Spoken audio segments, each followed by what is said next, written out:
also means don't take my child to any place where he might be abused or taken advantage of. So if you say to me, look after my child, can I say, okay, I'm going to take your child and I'm going to go to the casino? Oh, he's still with me. I have my eye on him. No. Why are you taking him to a place where he can be abused, where he can be manipulated, where he can be exploited?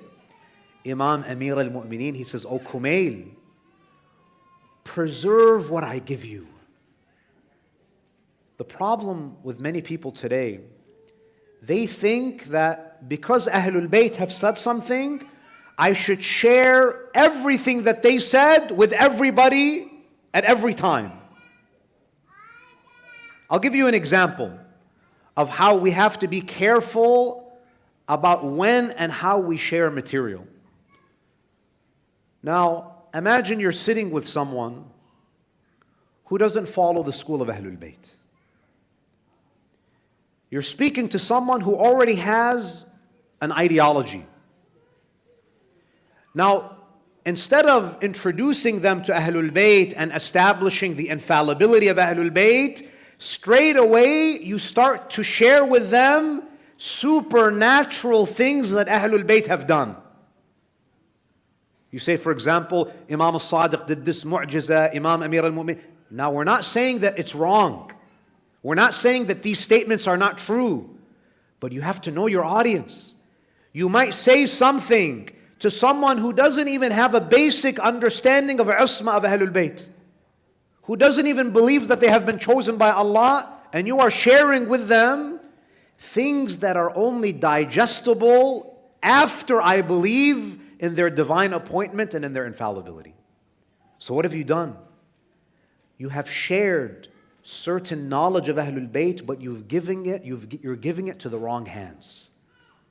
And now that information is now going to be used to do what? Oh, look at the Shia. They attribute divine qualities to their imams. They exaggerate the status of their imams. This is what that means. We're not being wise in what we share. We have to know what to share and what not to share. The imams of Ahlul Bayt, they were selective. They knew what to say and when to say it. Imagine you're speaking to someone who's not Muslim. Should you start off your conversation with them, by the way, people who are not Ahlul Kitab are najis? This is how you introduce Islam to people? Giving them no context. They barely believe in Allah, and now you're telling them about tahara and najasa. Are you saying something that's false? You're not saying anything that's false, but you're sharing information with people who are not ready to hear it. So the Imam, when he says, O Kumail, فَاحْفَظْ عَنِّي مَا أَقُولُ لَكَ, preserve what I'm sharing with you, look after it. Only give it to people who are ready to hear it. Assess your audience. فَاحْفَظْ عَنِّي مَا أَقُولُ لَكَ. And then the Imam says, النَّاسُ ثَلَاثَةٌ. The Imam, he says, people are of three types. There are three types of people. And then the Imam, he starts to divide people into three groups based on what? You know, there are many ways that you can categorize people.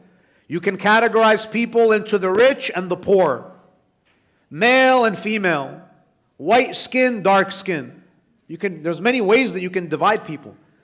But Imam, look at how he categorizes people. He categorizes people on the basis of ilm. النَّاسُ ثَلَاثَةٌ. People are of three types, O Kumail. فَعَالِمٌ رَبَّانِي. Number one is a scholar, a learned person who is connected to Allah. فَعَالِمٌ رَبَّانِي. What is the Imam trying to say? There are some people who have ilm, but they're not close to God. Ilm doesn't automatically mean that you're close to Allah. Because if knowledge was an indicator of piety, shaitan would be the closest one to Allah. Shaitan is very knowledgeable, huh? Do you know why he's very knowledgeable? Because shaitan's job is to make you commit haram and to make you avoid the things that are wajib and mustahab. That means what? That means shaitan knows all of the muharramat, and he knows all of the wajibat, and he knows all of the mustahabbat, and he knows all of the makruhat, and he knows all of the... Iblis, he knows our ahkam better than we know them. But is he close to Allah? So the first is fa'alimun rabbani, a godly scholar. And then number two, وَمُتَعَلِّمٌ عَلَى سَبِيلِ نَجَاتٍ. You know, as we read this hadith, we have to ask ourselves, which category do I belong to? Imam says people are of three types. As a Shi'i, as a follower of Ahlul Bayt, I should be asking myself, what category, what group do I belong to in the eyes of Amir al-Mu'mineen?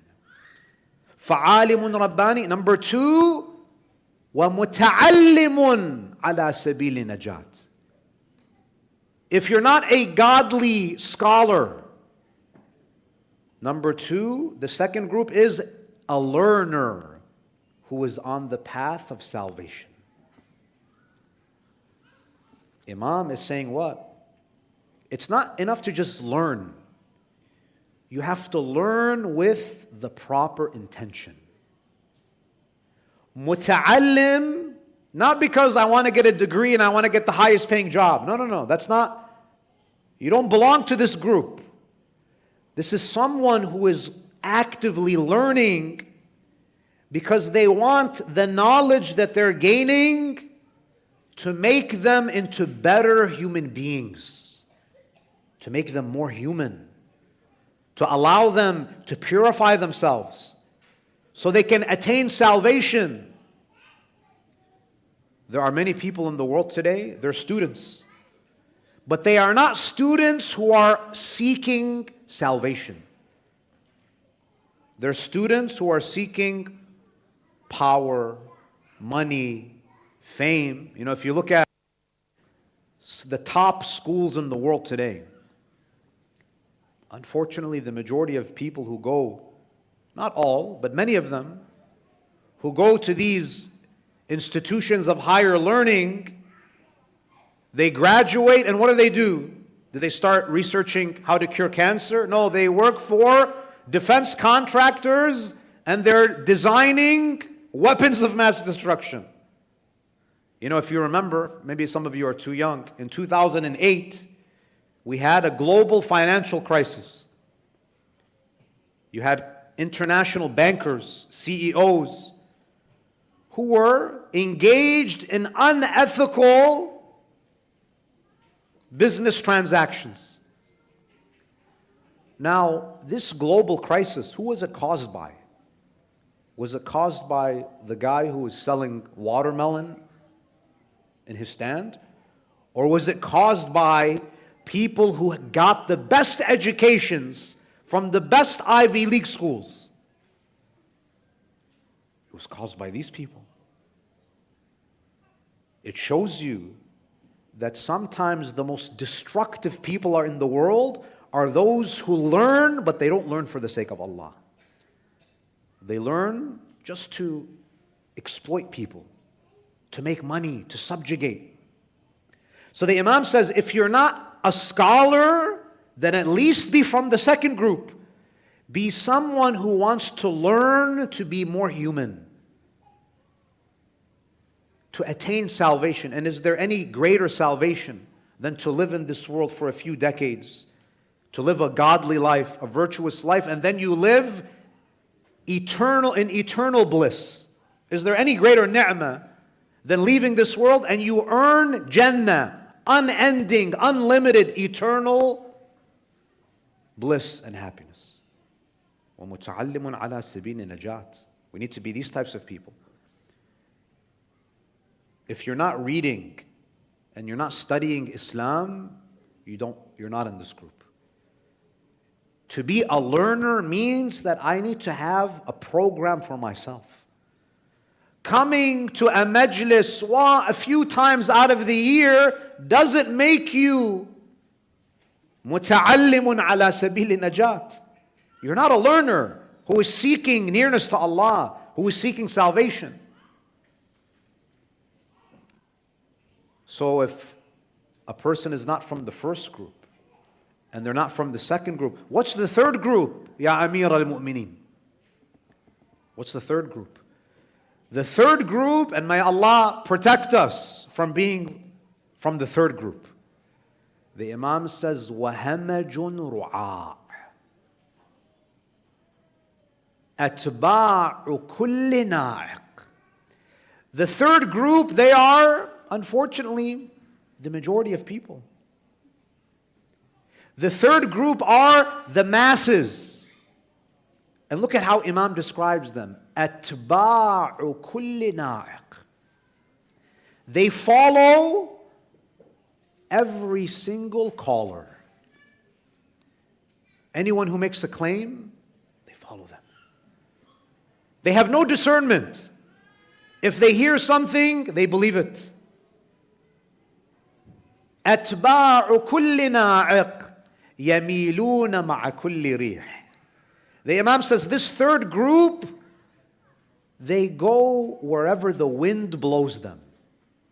If the wind blows eastward, they go east. If the wind blows towards the west, they go to the west. What is the Imam saying? The third group are people who don't have understanding. The third group are the people who just follow the societal trends. What's the trend today?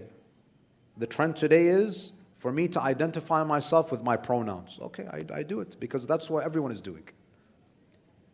The third group believes this particular lifestyle is okay. Okay, I'm with them.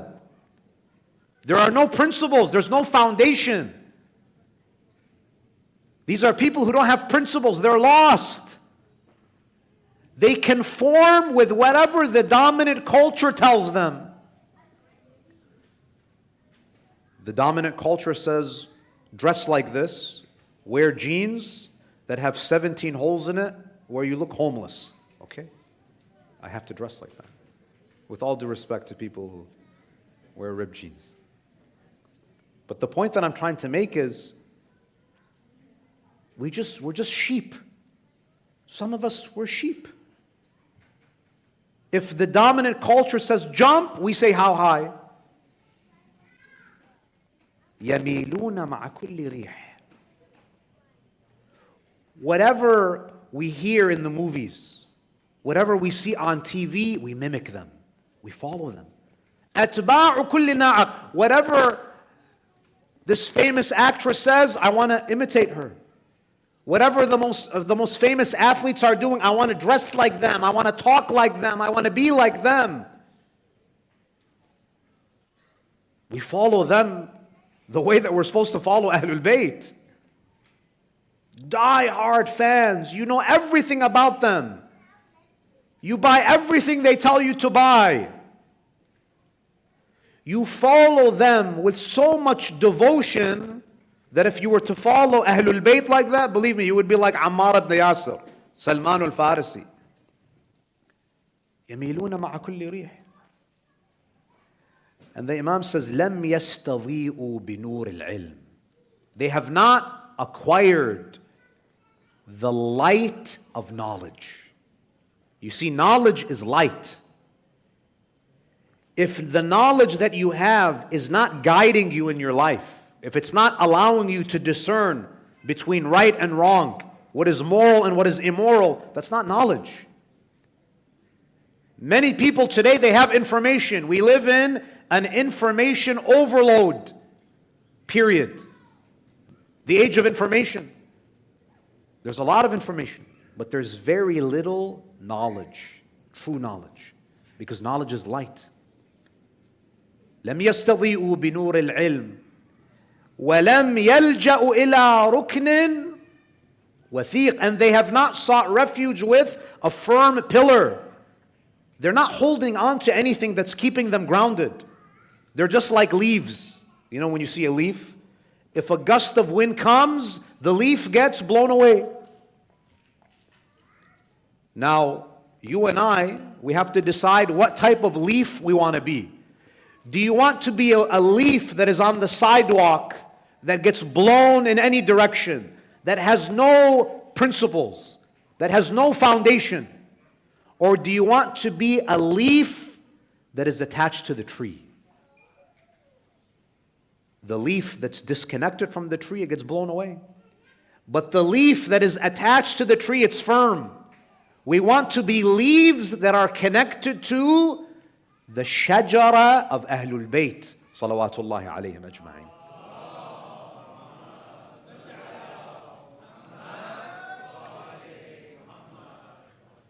So tonight, I want you to really reflect. Am I a godly scholar? If I'm not a godly scholar, am I muta'allimun ala sabili najat? Am I a true seeker of knowledge who is on a quest for attaining salvation? You have to be honest. We have to be honest with ourselves. If I have not opened up a book in 1 year, or I'm not enrolled in any Islamic classes, and I know more about, my pop culture references are a bit outdated. If you know more about pop singers and actors and actresses, more than you know about your imams, the people that Allah appointed to guide you, then there's a big problem here. Or are we like the people who are just blown with the wind? We're not firm. We get influenced. The problem is, the tragedy is that as followers of Ahlul Bayt, we are supposed to be influencing others. This phrase is very common today, influencer. As a mother, as a father, be an influencer. I'm not saying open up an Instagram account. Influence your kids. Influence your kids. Be a positive influencer. As a Muslim, as a follower of Ahlul Bayt, why is it that we're constantly being influenced and we have an inferiority complex? We have to blend in. No, I don't want to blend in. Why would I want to blend in with a degenerate culture? We have something to offer. We have something to offer. It should be that we are influencing others. That people look at our tradition and they say, I want to be like you. I want to follow your tradition. When the Prophet sent Ja'far ibn Abi Talib to Abyssinia, the Muslims were basically refugees in Abyssinia. Ja'far ibn Abi Talib converted the king of Habasha. He didn't only influence the people of Abyssinia, he influenced the king of Abyssinia. Look at the confidence these people had in their deen, in their religion. They were proud of their faith. We need to restore this pride. I've been to so many communities where Muslims, they're ignorant of their faith and they hide their faith because they're embarrassed of their faith, because they think that Western culture is superior to Islamic culture. His name is Muhammad. His business card says Mike. His name is Bilal. You look at his business card, his name is Billy. Why? Why is that? So the Imam alayhi salam is saying that people are of three types. Think deeply. Which group do you want to be a part of? And then the Imam alayhi salam, he says, Ya Kumail, al-ilmu khayrun min al-mal. O Kumail, knowledge is better than money. Al-ilmu khayrun min al-mal. Knowledge is better than wealth. When we hear this, we say, Subhanallah. It's easy to say Subhanallah when you've never been tested. Imam is saying that knowledge is better than money. You and I, in theory, we agree with Ali. In theory. We like these expressions. Al-ilmu khayrun min al-mal. But in practice, we don't believe this. In practice, we don't actually believe that knowledge is better than money. I'll give you a simple example, and you don't even need to answer me. Just keep it to yourself. If I say to you tomorrow, right after Salatul Fajr, we're going to have a class, and we're going to cover the tafsir of the Quran. How many people will come? Few. I don't want to be totally pessimistic and say nobody, but a few. After Salat al-Fajr, what is being offered is what? Ilm. Come and learn and listen to the tafsir, listen to the words of Ahlul Bayt. You can learn something. If I say tomorrow at the center, we're going to pray Salatul Fajr, and whoever comes, they get $1,000 cash. Honestly. Cash. How many people will come? Probably everybody. And there's probably some people who misunderstood. They're going to come thinking that there's really cash tomorrow. There's nothing tomorrow. Why? What does this tell us? That means deep down in our hearts, we actually value money more than we value knowledge. The Imam alayhi salam, he's talking about a problem that existed even at his time. When the Imam says, Al-ilmu khayrun min al-mal, he is addressing a problem in Kufa that continues today. If people during the time of Ali, if they truly valued knowledge, would they leave a man who is the gate to the city of knowledge, who's Babu Madinat al-Ilm, and chase after dunya? The fact that they all left Amir al-Mu'mineen shows that they valued money and wealth more than this sacred knowledge. They valued it more. Al-ilmu khayrun min al-mal. I'll give you another example just to show how important this statement is. When it comes to our communities, who is making the decisions about our programs and our centers? Is it the person who has the most money, or is it the person who has the most ilm and taqwa? I've been to many communities. The one who makes all of the decisions is not the one who knows the most Quran and who knows the most fiqh and who's the most pious. It's the one who can write the biggest checks. That's the reality. Now, what does that mean? That means even on a community level, many of us, we give more authority to the one who has money than the one who has ilm and taqwa. You see how relevant Amir al-Mu'mineen's words are? If we only follow these instructions, believe me, our lives and our communities would change. Al-ilmu khayrun min al-mal. And then the Imam, he explains why knowledge is better than wealth. It's something that should be quite obvious, but the Imam, he gives some insights. He says, Al-ilmu yahrusuk wa anta tahrusul mal.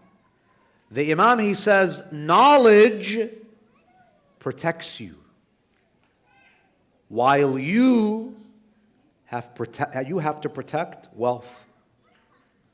You know the saying, more money, more problems. Right? It's true. When you have a lot of money, you have to protect it. People are always trying to steal from you. They're trying to cheat you. You want to make sure that you invest it in the right places because it can be lost. In reality, you actually have to exert so much effort to just ensure that that money is safeguarded. But the Imam alayhi salam, he says, knowledge protects you. It works for you. Even if you say, oh, but Sheikh, the money can work for me. Yeah, that's after you protect it. It can work for you. But there's a lot of effort that you have to put just to preserve it. The Imam says, knowledge is better than money and wealth because knowledge protects you while you have to protect money and wealth. And then the Imam alayhi salam, he says, وَالْمَالُ تَنْقُصُهُ النَّفَقَةِ وَالْعِلْمُ يَزْكُو عَلَى الْإِنفَاقِ. The Imam says money, when you give away, when you spend money, it decreases. Right? Especially if you go to the mall with your wife. We don't want to make problems. When you spend money, what happens? It decreases. That's the nature of money. You spend, you have less. But knowledge is not like that. وَالْعِلْمُ يَزْكُو عَلَى الْإِنفَاقِ. When you use knowledge, when you spread knowledge, when you teach, does your knowledge decrease? When you give away knowledge, do you lose knowledge? No. Does it stay the same? No. The best way to actually reinforce and increase your knowledge is to spend it, is to give it, is to teach. And this is why one of the most beautiful things about the Hawza, the Islamic seminaries, is that very early on, you start teaching. After you finish the introductory levels and you become a more advanced student, you have to go back and teach the subjects that you learned. So you deepen your understanding. وَالْعِلْمُ يَزْكُو عَلَى الْإِنفَاقِ وَصَنِيعُ الْمَالِ يَزُولُ بِزَوَالِهِ. And what is produced from money perishes when the funder goes away. Things that require money, for example, you purchase a home. Your home will be foreclosed if you don't constantly spend to maintain it. Imam, what is he trying to say? Imagine you purchase something and then you die. That's it gets lost. The financier is gone. The Imam, what he's trying to say is, the things that are acquired through money are not guaranteed to last. But the knowledge that you take with you, that you earn, that is going to last. The knowledge that you gain, it's going to continue with you even after death. You will benefit from it in your grave, in Alamul Barzakh, on the day of judgment. In fact, I want to share a hadith with you, and I hope this hadith motivates you to do the following. We have a hadith from the Prophet sallallahu alaihi wa alihi, where he says, "Man hafiza ala ummati 40 haditha."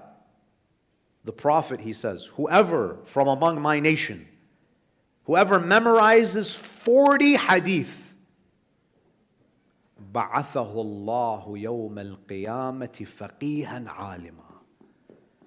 If you memorize 40 hadith on the day of judgment, Allah will resurrect you among ulama.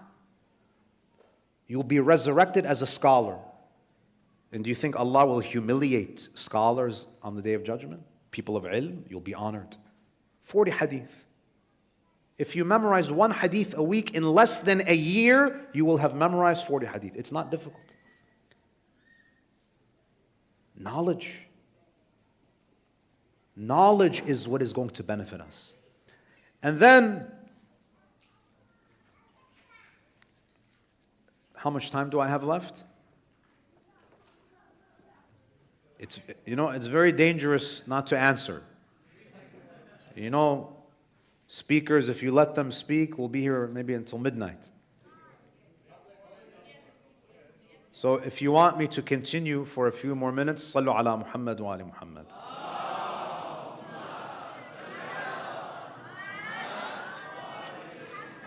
You guys notice what I did there. I said, if you want me to continue, recite salawat. Who's not going to recite salawat? Right?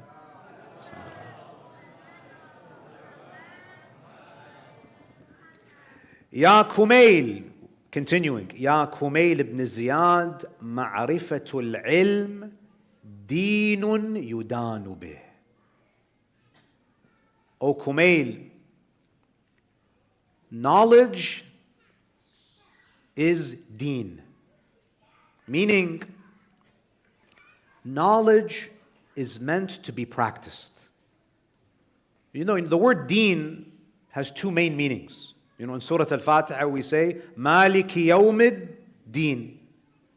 Maliki yawmid deen, yawmid deen, deen in this ayah, it means the day of compensation. Allah is the owner of the day in which people are rewarded for the good that they do and punished for the evil. Deen, recompense, compensation. And then you have deen as in religion, way of life. So when the Imam says, Ma'rifatul ilmi deenun yudanu bih, you know, we have another hadith that says, Kama tadinu tudan. So it could mean that the Imam is saying, you will be rewarded and punished on the day of judgment on the basis of your knowledge. If you want a lot of reward, you need ilm. You're punished because of your negligence. It's all about ilm. And it could be the Imam is saying that knowledge is not meant to just be theory. Knowledge is not just religious trivia. Okay, I can tell you all of these facts. Imam says true knowledge is knowledge that shapes your lifestyle. A true alim is someone who practices what they know. Ma'rifatul ilmi dinun yudanu bih. And then the Imam says, يَكْسِبُ الْإِنسَانُ الطَّاعَةَ فِي حَيَاتِهِ. If you're a person of knowledge, you are someone who will earn obedience. Now there are two interpretations here. It could be that the Imam is saying, if you have knowledge, you will be able to obey Allah. Because if you're ignorant, you're not going to know what God expects of you. Ilm allows you to fulfill your most important duty, and that is to obey Him. And in addition to this, it could mean that if you want people to listen to you, if you want to be followed, you need to be a person of knowledge. People listen and they follow the guidance of people who have ilm. And then the Imam says, وَجَمِيلَ الْأُحْدُوثَةِ بَعْدَ وَفَاتِهِ. Having knowledge allows you to obey Allah. It allows you to be obeyed. It makes you qualified for a leadership position. And it will also result in your good remembrance after your death. People of knowledge, when they pass away, they are remembered. They are celebrated. They are praised. You know, if you look at any civilization, who are the people that are revered? Who are the people that are remembered? If you look at, for example, the ancient Greeks, Aristotle, Plato, Socrates, they're remembered. They are praised. Why are they praised? Is it because Socrates used to do a lot of push-ups? Is it because he had nice hair? I think Socrates was bald, Aslan. What made these individuals, what immortalized them? What immortalized them is what? Their knowledge. When you're a person of knowledge, you will be remembered favorably after your death. And then the Imam says, وَالْعِلْمُ حَاكِمٌ وَالْمَالُ مَحْكُومٌ عَلَيْهِ. Knowledge is the ruler, and money is ruled over. And this is important for us when it comes to community. Who is in charge of our masajid and our communities? Are they the people of ilm or the people who have a lot of money? Now, if someone has money and ilm, that's nurun ala nur, that's wonderful. But we should not be people who flatter and who respect individuals only because they have money. That's where the problem is. In fact, I'll conclude with this final narration. Imam al-Sadiq salawatullahi alayhi, he says,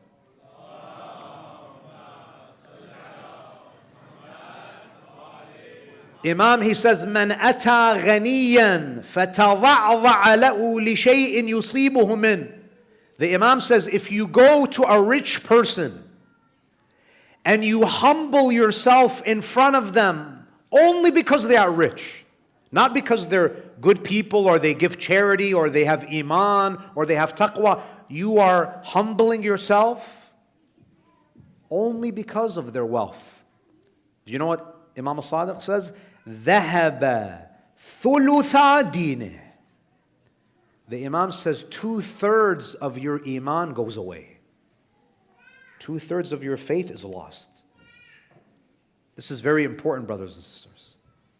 The Imam, he's trying to teach us who are the people who should be in charge, who are the people who we should respect and value. And we have to understand that money does not automatically give a person value.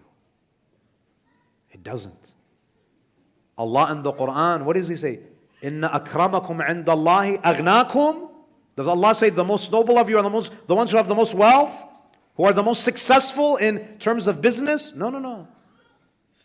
There might be someone who lives a very humble life. They had very limited financial means. And unfortunately, I've been to many communities where someone is a pious person. They are God-fearing. They are knowledgeable, but they have no voice because they don't come from a well-known family and they don't have money. And they are silenced. Ahlul Bayt want us to change our metric, to change the standard by which we measure ourselves and we measure other people. Inshallah, tomorrow there's 2 more nights we'll spend on this hadith, 147. I'm not going to spend 13 nights, don't worry. Inshallah, after we finish hadith number 47, we'll move on to another hadith. So hopefully in the span of these 2 weeks, we would have covered a few of the short sayings of Amir al-Mu'mineen, and ultimately the goal is to do what? Not to go put Nahj al-Balagha on the shelf and say, Ma'a salam, I'll see you next year, or when Sheikh Azhar comes in 10 years. Hopefully it won't be that long. So inshallah, the goal is to make a commitment that in addition to being a student of the Quran, I also want to understand the words of a man who is described by the Prophet as the gate to the city of knowledge. وآخر دعوانا أن الحمد لله رب العالمين وصلى الله على محمد وآله الطاهرين.